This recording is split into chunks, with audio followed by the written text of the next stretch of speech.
going into this too with Russia, I was like thinking about last season, how Russia was a huge, like the very bad guy. Like they're the conspiracy version of this.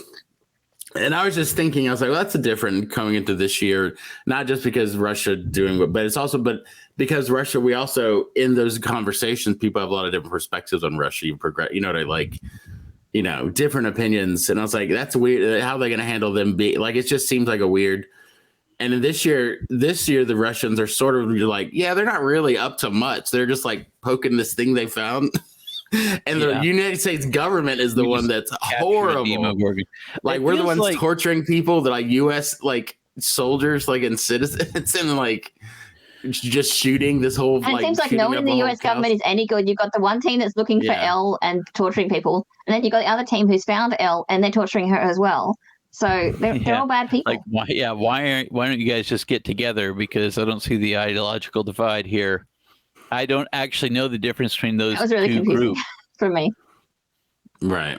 Yeah, like why two groups of government people after Elle? There's already too many groups of people. I mean, well, that's my point though. I mean, they're going against the Russians insofar as they're just doing a prison escape.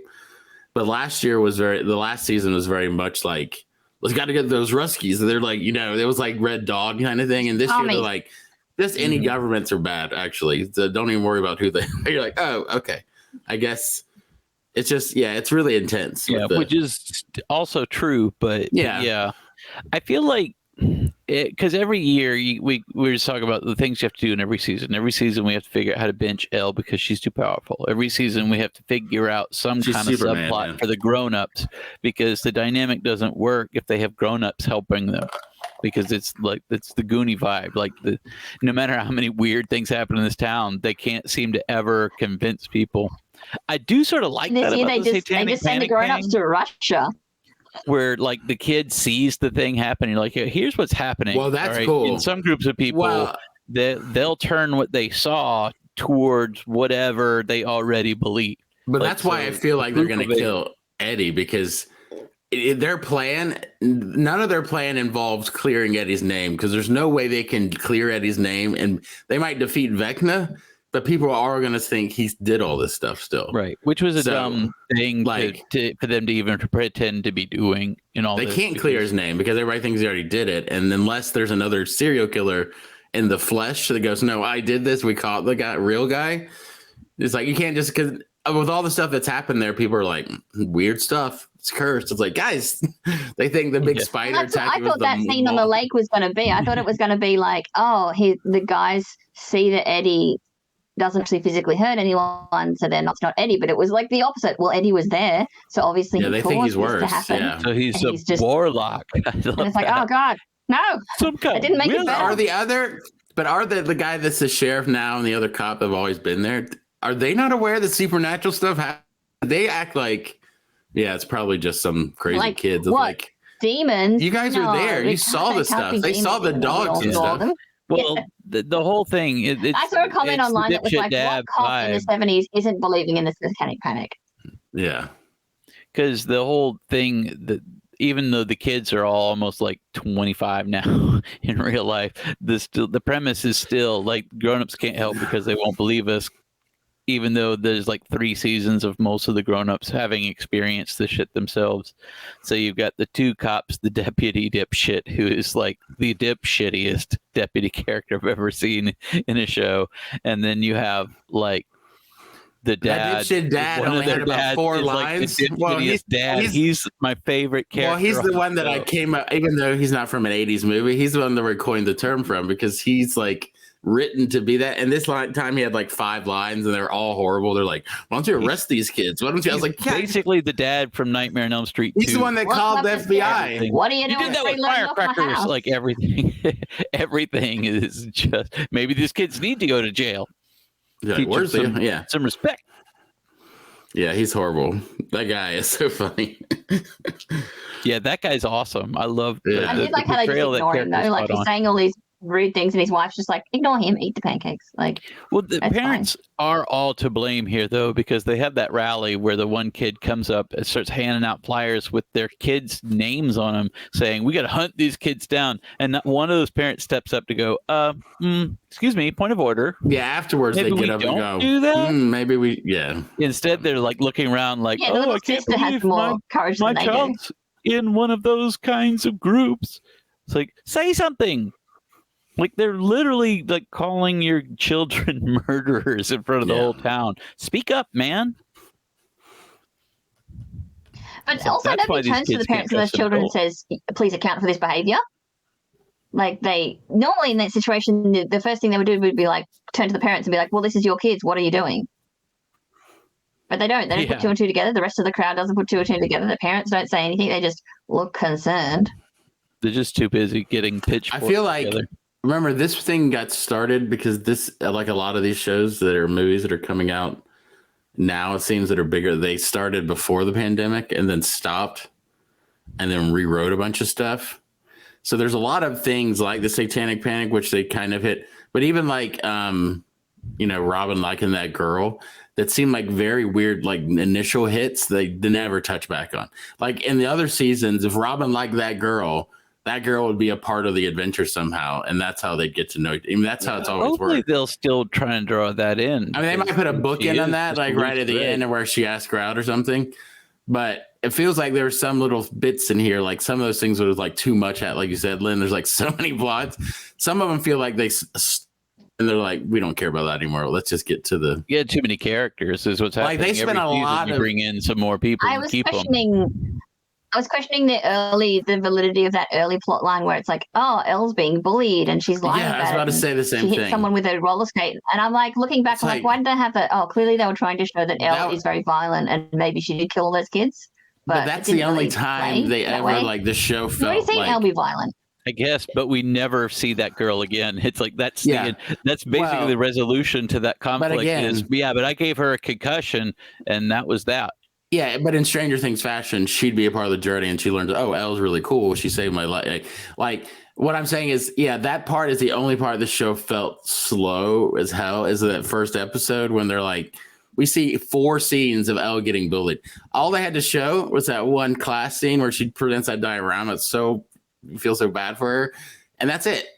And then just show, there's no, I mean, I guess the violence thing. It's really weird with, what did they do with Will and Elle should have shown more of a relationship. Like, they don't have any. They don't talk at all. Yeah. He doesn't do anything. Every time she's getting bullied, he's just like standing there going, "Oh no." You just look sad. Come on. He's faced off against a mind flayer and stuff like. Their poor family. You can see it makes sense. Then you think about it. Jonathan, Joyce, and Will are the most like shell shocked. Like that. That's their personalities before, but they have been through the most. For the first 2 seasons, the most trauma, because Will, that poor kid, the first 2 seasons went through everything, and they always act so like, even like Joyce is so. I mean, that's one of the writers. And like, they're also supposed to be like, laying low. They're supposed to be incognito. They're not supposed to be drawing attention to themselves. But maybe don't make a diorama about your dad and say, no, he fought monsters or whatever. And since when did Elle? I know why it's there for a comedic effect, but I don't think she'd be talking quite like a caveman. I know they do that to be funny when she's writing that letter, but I was like, it's been a year and you spoke English, and they cut back to those kids weren't like uneducated to an extent. They did sort of talk and do things and interact every day. You know what I mean? Like even in that place. So it's like she had that little girl. She was her friend. So it's like, me, Elle, you super. I was like, come on. But all the adults talk to them like normal people, though. But her handwriting's all crazy too. I was like, I think she'd get a handle of this, like more, because by last season she was like, I'm a teenager. You can't tell. She was very like. Starting to think these. Yeah, she was like a normal kid. Yeah. And now she's got like me like, hungry. Maybe she is a weirdo. Boyfriend, come make me happy. I was like, come on. Talks like Sheena, Queen of the Jungle. Yeah. But overall, I mean, again, we're like picking at it, but I've always liked Stranger Things. I always think they get more fun. Everybody always. I'm glad it's ending because this is probably the last chance they have to push that suspension of disbelief. Yeah. This is the last season, isn't it? Because Red asked that. He was like, this feels like a last season kind of wrapping up stuff. So what's the deal? So what are we saying here? Is that Elle create the upside down? Because that's sort of what they're like. Well, here's two things. I still get the impression that she used her powers to connect to it. Well, because the way it used to be like an Insidious thing, like she is astral projecting too far and opens up. But they show that she's the one that punched a hole through it at that time with that Vecna kid, basically. And then when Vecna goes into there, it doesn't have any form. It's like, I can just be reading into the special effects of this. But then we have to look at the clue about what I've always thought was weird about the Upside Down is like, is this just like they have the same buildings? This isn't like an alternate reality. Like, why would they have built all this stuff if this is like a demonscape? But they kind of talk about that where they go to their house and her journals start the first season. I was like, well, what's this about then? Like, yeah, that's an interesting. I wonder clue. What they're going to do with that. Yeah, but that's when Elle escaped and had like the big. It's sort of like the photocopy of the world at that time. It's not a direct season parallel 1, but it's not. Yeah. It's 70. Yeah, it's not in 1979 when she punched the hole in it. It's 83 when the season 1 started. So I was like, interesting. So maybe it's like Dropbox, and anytime they reconnect, it resyncs. New versioning. I'm glad they addressed that because it is interesting how that works. I mean, I'd always just assume that's a hand wave away. Like, who cares? Yeah, there's a version of their gym dance in the Upside Down too. Who cares? But in this one, they're being very specific. They're like, even in their neighborhood, their house exists, but most of the houses don't exist. Now they've been torn down. They're just not there, As far as I remember, in season 1, the Upside Down was a lot more nebulous. Like, it was a lot more misty and just people running around trying to find each other. And now it seems to be like, oh, no, like, you've got maps in here and shit. It's we know where we're going. It was maybe they're just used to it. It just seems like it was too. Yeah. Like, it's not that scary. Well, and it wasn't actually, it was never actually upside down either. Remember? Because, like, Elle just went through the wall of the school. Like, it was just like a parallel. And maybe that's just because of the way, it's the wormhole configuration. That scene where they're like, let's throw some. The scene where they're like, let's throw some sheets down there so you can climb up. I was screaming at them, hurry up! One of these kids is going to get left behind because they're taking 2 hours to jump through a hole in the roof, boost each other up, and get going. That's a movie thing. That's a movie when you're about to go through the holes. Like, I don't want to thank you for this. It's like, just go through the hole. Stop talking. It's like, I don't think in Star Trek Discovery they'll do that. Like every scene where the ship's about to blow up and then they stop. I just want to say that there's no fine honor people I'd rather be with. Like, come the countdown. Say this after. And they're like, sir, the systems are normalizing. It's like, what? Oh, good. All right, then. Like, how long did it take them to find all those sheets and tie knots in them? That would have taken forever. Just jump through it. Yeah, making a rope does. Yeah, for real. I mean, it's not that long. In TV, people can make a rope like it's nothing. Yeah. Who they can climb? Well, they can. Well, not only that. Like, and I'm unwilling. I'm unwilling to believe that Eddie had that many clean white sheets as well. Yeah. Right. He doesn't look like he has a full proper bed. Well, and they can climb ropes like it's nothing. I mean, I guess they are like 14, so that makes sense. But you see adults do that. It's like adults can't climb ropes. What are you talking about? They just throw each other up there. Like, Nancy's pretty small. The other thing I like seeing is the Game of Thrones faceless guy in Russia. That guy is pretty cool. That actor is cool. And he has the same vibe in this too. I was like, I just want to hang out with this guy because he's like, yes, that is the case. He's a very suave kind of guy. It is funny that he played the shapeshifter because he looks like a shapeshifter because from in the right light, the right angle, he's like kind of a handsome dude, but then at a different angle, he's kind of weird looking. He's kind of lizard-like, yeah, like he's kind of depending on how he comes at you. He's got different aspects to him.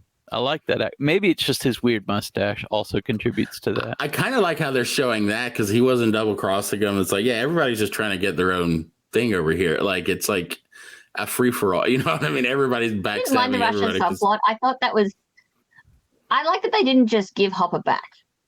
Like, that would have been an insult to how the last season ended if they had said, and he's in Russia and we'll just go and get him and he's fine now. Like, I like that they actually had to go and struggle to get him back. And it feels like they're going to have to go through the Upside Down again or something, maybe they're going to, because that would actually be very cool. Yeah. Well, that was weird too, because I thought he went in the Upside Down and then somehow he'd end up in, by the way they make it seem, it's like they just had a portal to Russia. That's what the thing last season was. You know what I mean? Like, it wasn't a crack in the Upside Down there. Like, they're very liberal with how they explain how these. It was a crack through time and space. It's because he just gets up and it's like the Russian side, right? And at the point he gets up and he sees the Russians immediately. You're like, wait a second. So I thought we were going to get more of him in the Upside Down trying to survive first, and then a Boba Fett little intro, if you will, and then he ends up in Russia. Who knows? I think they'll end up to. I don't know what will happen. You imagine they're all going to come together by the end of this. Like the last 2 episodes we have was an hour and a half, and then 2.5 hours. Then episode 9 is 2.5 hours. How many episodes are left? I did like bringing Nancy in. That's it. Yeah, there's only 2 episodes come out July 1st here, and that's an hour and a half and 2.5 hours. 2 more. I thought there was going to be a whole other half of the season. Yeah, that's weird. Man, Netflix, you got to get your shit together, Netflix. I was like, they could have just waited. You could have just done week for week, and then we'd catch up to those. It's like, I understand, like, the downside of that is, like, in a show like Obi-Wan or something, where you're like, 39 minutes, come on, guys, I want some more meat than this week. Like, but when you have a show and every episode clocks in at an hour 15 average a season, you're like, that's a juicy meatball for a weekly show. We're all used to the ones like, is this over yet? Like, we used to watch Game of Thrones. Like, how much more time? 15 minutes? Okay, hold on. Yeah, 2.5 hours. That could easily. But the Marvel shows when they're like 40 minutes long, but 20 minutes of that is credits. Yeah, all those Disney Plus shows. I'm watching Clone Wars. Like, this thing's 30 minutes. You're like, no, it's 18, but there's like 12 minutes of credits in each of those Clone Wars episodes. But I enjoyed it. I think it's really fun. I always think it gets more. I think Stranger Things has this backlash weirdness where it's like everybody loved it if season 1, then it's like, it's too popular, I don't like it anymore. It's not blowing my mind. It's like, did it blow your mind before, or was it just fun? And it hasn't got more fun. You know what I mean? I think it's actually something that was worked best as a 1 season, even though they changed the 2nd season.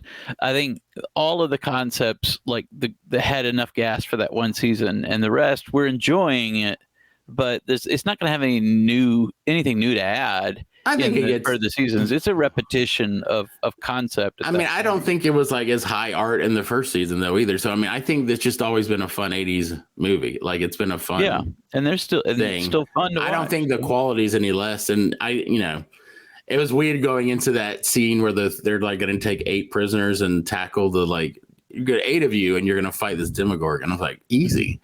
Because remember the Demogorgon in season 1, because it was a guy in a suit and it wasn't that it was just like, it killed people, but I mean, I felt like 8 guys with like weapons could maybe take.